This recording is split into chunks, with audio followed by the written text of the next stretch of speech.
Welcome to yummy treats. कैसे हैं आप सब? सूजी का हलवा हमारे रवायती मीठों में एक बहुत ख़ास मुकाम रखता है। इसको बनाने के बहुत से तरीके हैं। कोई सिर्फ चीनी डाल के भुरभुरा हलवा बनाता है, कहीं चाशनी पका के बनाया जाता है और कहीं सूजी को दूध में भिगो के मखंडी हलवा बनाया जाता है। आज मैं जो रेसिपी शेयर कर रही हूँ वो इन सब से अलग है, लेकिन ये बनता है बहुत ही लजीज और बहुत मज़ेदार। और इसमें होंगे बहुत सारे नट्स, ड्राई फ्रूट, तो जितना जायका होगा उतनी ही इसमें ताकत भी होगी। और जैसे आप बनाएंगे फटाफट ये बनेगा और फटाफट ही ख़त्म भी हो जाएगा। तो आइए हम आज की रेसिपी को शुरू करते हैं। बिस्मिल्लाहिर्रहमानिर्रहीम। सबसे पहले आधा कप देसी घी लिया। रवायती मीठे देसी घी में बने तभी इनका असल जायका आता है, लेकिन आप चाहें तो ऑयल या फिर नाशपाती घी भी इस्तेमाल कर सकते हैं। अब घी को गर्म कर लिया और इसमें डाल दिया 1 कप सूजी रवा। और अब हमने सूजी को भूनना है बिल्कुल लो फ्लेम पे। ये इसका सबसे अहम हिस्सा होता है। तेज़ फ्लेम पे भूनेंगे तो सूजी जल जाएगी और हलवे का जायका ख़राब हो जाएगा। इसलिए बहुत सुकून के साथ, बहुत इत्मीनान से हल्की आंच पे इसको भूनना है जब तक इसका बहुत अच्छा सा गोल्डन कलर ना हो जाए। कलर आप देख सकते हैं कैसा हो चुका है। इसमें तकरीबन 10 मिनट लगे।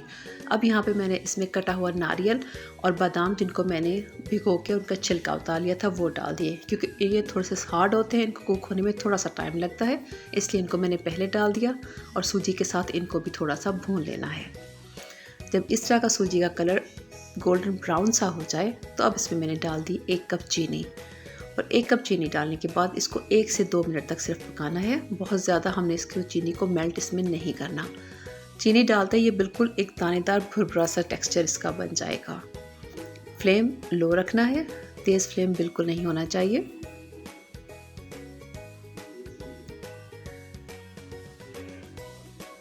और अब इसके बाद हम इसमें डालेंगे पानी। चाशनी में नहीं बना के डाल रही, मैं वैसे ही पानी डाल रही हूँ। चीनी जैसे आपको सामने पहले डाल चुकी हूँ। 1 कप सूजी थी, अब इसमें 2 कप पानी जाएगा। आहिस्ता आहिस्ता डालते जाएं और साथ के साथ इसको हिलाते जाएं ताकि इसमें कोई गुठलियाँ ना बने। ये सबसे इम्पॉर्टेंट स्टेप होता है। और इसलिए इस स्टेज पे आकर आप चाहें तो फ्लेम बंद भी करके काम कर सकते हैं। और साथ में मैं डाल दूँगी 1 कप दूध। दूध डालने से इसकी में ताकत भी आती है और इसका जायका बहुत बढ़ जाता है। अब हम फ्लेम को कर लेंगे मीडियम टू हाई।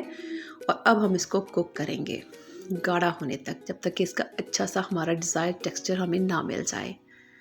अगर आपको आज की ये रेसिपी अच्छी लग रही है, ये तरीका आपको पसंद आ रहा है, तो जल्दी से वीडियो को लाइक कर लें। चैनल पे नए हैं तो सब्सक्राइब कर लें और बेल आइकन भी लाजमी प्रेस करें ताकि आप नेक्स्ट कोई भी वीडियो मिस ना करें। जब इस तरह से थोड़ा गाढ़ा इसका टेक्सचर हो गया तो मैं अब इसमें डाल दूँगी काजू और सौगी, यानी कि किशमिश। क्योंकि ये सॉफ्ट होते हैं, इनको बहुत ज़्यादा नहीं पकाते, वरना ये बहुत ज़्यादा ही फूल के अजीब सा इनका टेक्सचर हो जाता है। और अब हम यहाँ पे इस स्टेज पर एहतियात करेंगे, बुलबुले से इसके बनते हैं, छींटे उठते हैं तो जलने का भी डर होता है। ये देखिए अब ये गाढ़ा होता जा रहा है और ये किनारे छोड़ना शुरू हो चुका है। हमने इसको तब तक भूनना है जब तक ये बिल्कुल किनारे ना छोड़ दे, अलग ना हो जाए बर्तन से। तब तक चम्मच के साथ साथ जब घूमना शुरू कर दे, इसका मतलब है कि हमारा हलवा जो है वो तैयार हो चुका है। इस हलवे की सबसे ख़ास बात यह है कि इसे खाते हुए मुझे बिल्कुल वही जायका आया जैसा मेरी अम्मी बनाया करती थी।